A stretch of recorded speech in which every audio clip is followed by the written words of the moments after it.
sõpra või ega pruuti. Mis asja sa räägid, mis pruuti? Sa oled saanud välja 15 pruuti. Ma mõtlesin üldse vaadanud, ma mõtlesin seda väga teiskas. Ja ta on selle pruudis sinna võetud ja miks ta ühtegi sõpra ja kas sa ei tule sinna muretsema? Kolli. Kertukene mõnusalt rääkida. Mida ma läheb sõpra? Teda läheb kiusata. Üldse sõpru ei ole hea. Rohkem jääb aega õppimiseks. Minul ei olnud selles vanuses ühtegi sõpra, ta on ebanormaalne. Ta on täiesti normaalne mees.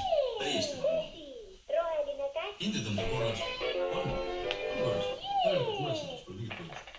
See, et see hinded on korras, ei näita veel, et inimesega kõik korras on.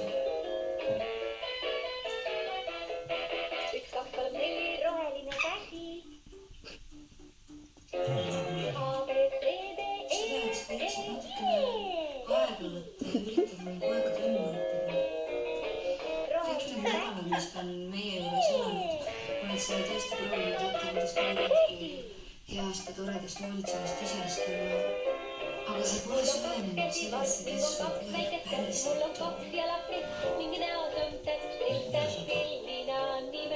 tead midagi.